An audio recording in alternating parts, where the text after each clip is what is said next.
If I pour another first, can you come? Are you sure?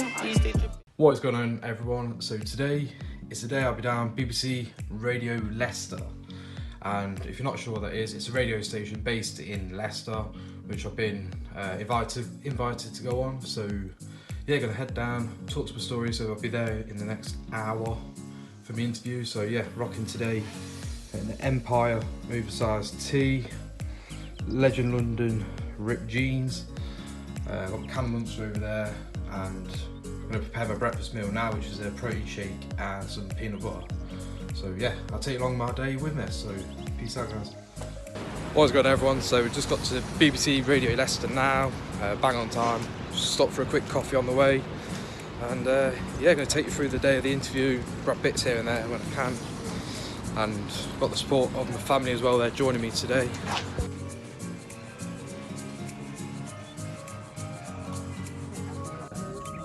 Yeah, you can go in.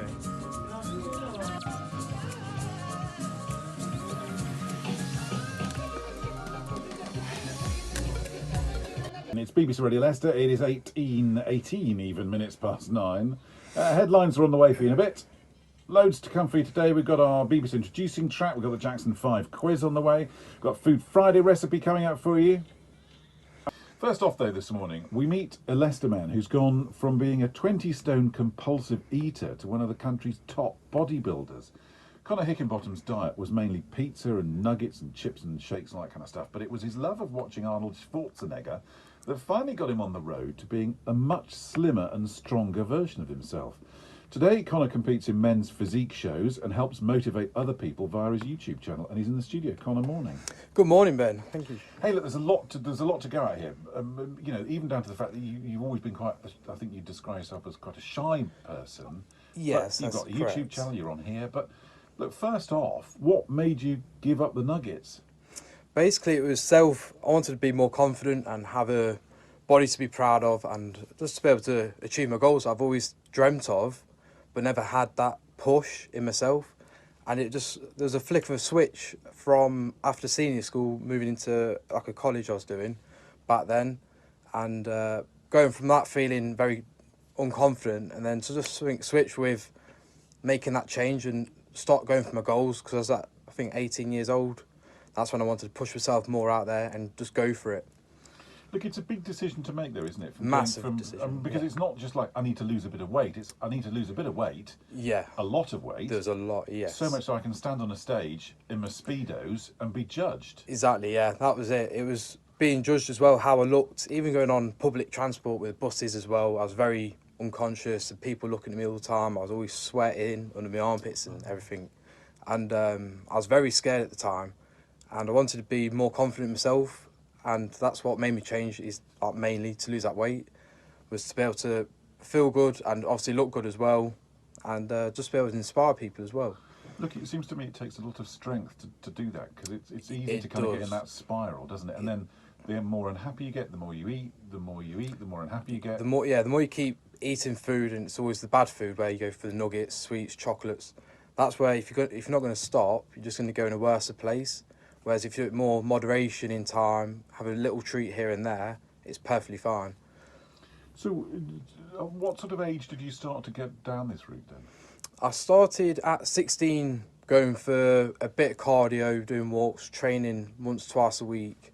And I enjoyed it, but I didn't have that full push back then with the motivation. And then I think I was 17 when I come across Arnold pumping iron and all the YouTube videos I've seen him in. And that's what made me want to be like this guy. He was amazing, seeing him on stage, and that's the sort of route I wanted to go down, to obviously look good, feel good, and just be able to put myself out there and show my best package I've brought.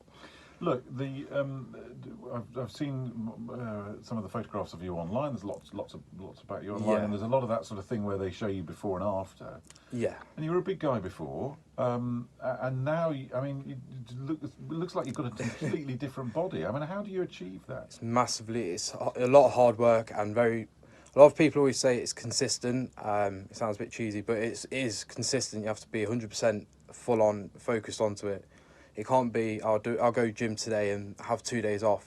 You got to go, I train 5, 6 times a week. I do a cardio every day. I get my steps in non-stop every day. I do cardio on the side in the morning. When you mean cardio, what do you mean? So I do Stairmaster, cross trainer, or spin bikes I go to. That's the more that's going to burn fat. And or you can do HIIT cardio, which is high intensity training.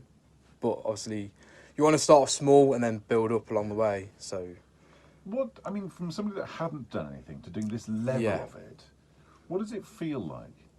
it's massively from going walking up the stairs out of breath, which is really embarrassing, and that makes you worry as well. That's what made me worry, was walking up the stairs back at school. I was always tired going up a couple of steps, and to now going 45 minutes on a Stairmaster is just incredible. You don't even notice it. Yeah, you don't even notice it.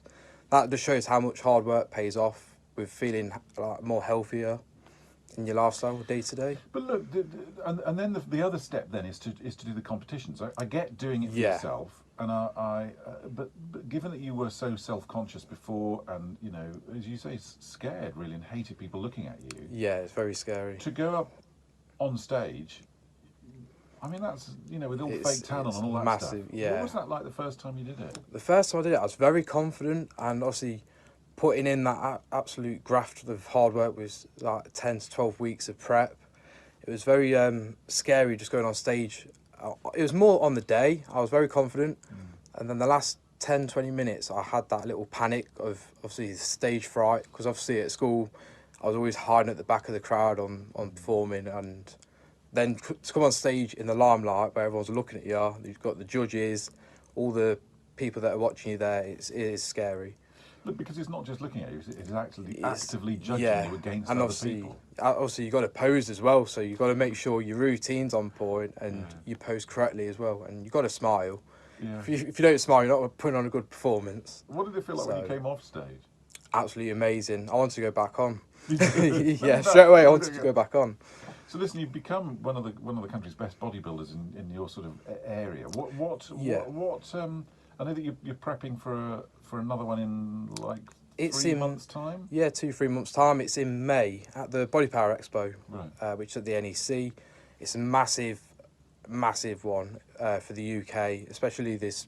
A lot of people, hundreds of thousands around the world, come into Body Power, Wow. so there's a lot more competition there as well. So in prepping for this, so I get the idea that you're doing a lot of this sort of balanced cardio and then the weightlifting and all that kind of stuff. Yeah. What do you eat? Eating is a lot of meats, a lot of veg, a lot of greens, especially some fruits, and What have you had for breakfast? I'm actually fasted. I fast till Oh, 10 o'clock, yeah. do you? I do a morning cardio every day, which gets me up. I feel good, knowing I've ticked my boxes every day. Yeah. And yeah, I stay fasted till 10 o'clock, which would be a protein shake and some peanut butter, 10, 20 gram Really? peanut butter, yeah. And do you have to be that? I mean, do you still enjoy food, or is it just become a kind of fuel? I actually enjoy it. Obviously, I put my seasonings on my meals, which helps. Not go massively overboard on it, just a bit of seasoning, a bit of sauce, which everything gets measured out every day Really? throughout my meals. Can you ever think, well, I'm just going to have that brownie? No. But I guess you Yes. don't want it either, do you? I don't want it. Once you start seeing them results in a couple of weeks of changing, especially being more overweight, which I did in the past as well, with losing weight quicker from being obese, you notice some changes, you want to stay on track because you're seeing progress. So that's what obviously kept me going throughout my first year of the journey, seeing that progress so quick. And me dropping weight to then, within a couple of weeks, I was doing more classes at my old gym, and I started doing HIIT cardio after that, and that's how the fitness level went up before me. No, look, just finally, I know that the point is, I get why you've done this for yourself, but you Yeah. want to try and help other people. You I want to schools, inspire as many as I your can. YouTube channel's about inspiring people. Definitely, yeah. I've gone back on it this year, more full-time now, focus on the side, and just putting loads of content out there. I'm actually bringing a series out soon, which is a resurrection, which is making a comeback to the stage. And I want to show people that 19 weeks of hard graft, obviously it's going to pay off massively because I'm in that disciplined and I'm dedicated to get there. But I want to show everyone around the world that it can be achieved from overweight person to having excess skin, which obviously on stage can affect in certain ways because you get judged compared to another person with obviously a better body, which ain't got the scar there. But I'm going on Do you there. have to have that removed then? I've not got it removed because I'm very proud of it, and it shows my battle scar of where I've come from. Yeah. And some people, it affects them mentally, but for me, I love it, I'm happy with it, and it won't change. Do you know, it's lovely to meet you. It really is you're very inspirational. What, if people want to have a look at your YouTube stuff, how do they find it? Yeah, it's at Connor Hickinbottom Fitness on YouTube, and Instagram is at bigman_Connor. Good luck. So your next big competition in May. May the 15th. Can we maybe get you in just before that? Of course you can. You'll see the full package beforehand. I love it. Connor, thanks ever so much. Good luck. Great to meet you. Appreciate that, mate. Have a great weekend. Thank you. What's going on, everyone? And we are in the future me. The last video of content was from 2 months ago, around the end of Feb, when I had the interview with BBC Radio Leicester. And I just wanted to cover over the topic of what it was like on the day. And it was just, for me, going into the whole radio experience was really nice. Like I said, I set myself a big goal last year to make sure I achieved that. And obviously the time finally come and I achieved it this year. And it was, like I said, it was a good start to the year as well. Knowing I've hit some big goals already that I set for myself, which is amazing. And the people back behind the scenes were absolutely amazing too. They're lovely people, like I say. They're offering me drinks on the arrival, and just make sure I was just basically comfortable in the whole interview as well, and run through what's going to happen throughout the interview. And yeah, like I say, going live was a big thing for me. It's really different, and I did come across very confident, which I felt obviously from doing Instagram live stories over the last 2 years, then doing some YouTube content, which I'm now getting more involved in. This past year I've been uploading a lot more content on the YouTube channel, doing Instagram lives as well. And like I say, I built all this up for the last 2 years, and doing the radio interview was, I'd say it's different because obviously you don't get to hear people's comments behind like you do on Instagram live or YouTube. But I think it helped me massively on the day doing the radio talk. So yeah, go from that. My mask on, a bit dry by the way. So yeah, with the whole radio, I did feel really comfortable. I didn't feel out of my comfort zone or anything like that.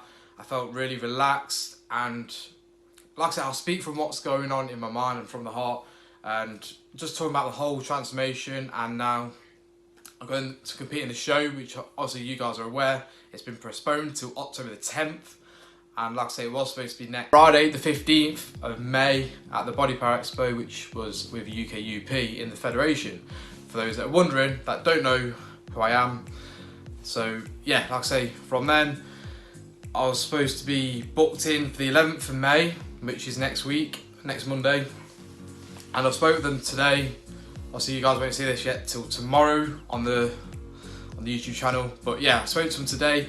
I was discussing for next week, and hopefully get in for Wednesday or Thursday now. So they've obviously moved it because of obviously the Boris Johnson talk. They normally do a talk on that on the Monday. Obviously all the new rules are coming out, changing for the COVID-19, the lockdown situation. So it will be next Wednesday or Thursday I'll be going on live.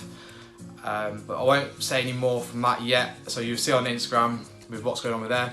But yeah, the whole experience was really good to have something else that I've achieved and got that goal. And then to get offered to go back on is just incredible. Like, I'm just a normal guy and had no confidence, was overweight. And then obviously come to around the age 16, 17, that's when I took it more serious with training. And then from there, I just kept going. Obviously you guys know that Arnold Schwarzenegger inspired me from the beginning, from day one. And yeah, over the years, it's just been a roller coaster with what's gone on. All these transformations I've done, all these lovely people I've met from competing, just general life down the gym, over social media. It's just absolutely crazy. And to have all this support behind me is absolutely insane. I'd have never thought anything like this would happen, honestly to God. It's incredible. And yeah, I'm still still trying to get used to everything what's going on. And this year, like I say, it's going to be a big year for me. I believe that, and I'm 100% motivated. And there's a lot more big things to come from myself. Loads more goals are going to be hit this year. I cannot wait to tell you guys, but I don't want to say anything else yet. But yeah, it's just incredible.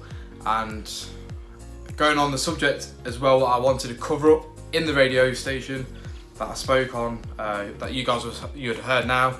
going more into the nutrition part, we didn't get to cover everything on the topics on the radio. Obviously, I did say a lot of meats, veg, fruit in my diet for my show, but I've got everything up here, guys. It's on my iPad, so I'm just going to run through it now. So obviously around the time I had the interview, which was a couple of months ago, this is from Feb the 23rd on the nutrition plan, about a couple of days or a week before the whole interview, and I've looked when it got changed after, and it was in March. So this is the most up-to-date one. So with going obviously just meats and fruits and veg, it weren't just that, there's carbohydrates, more fats in there. Obviously it went changed a couple of weeks after. Like I say, fat intake was in meal 1 and meal 6.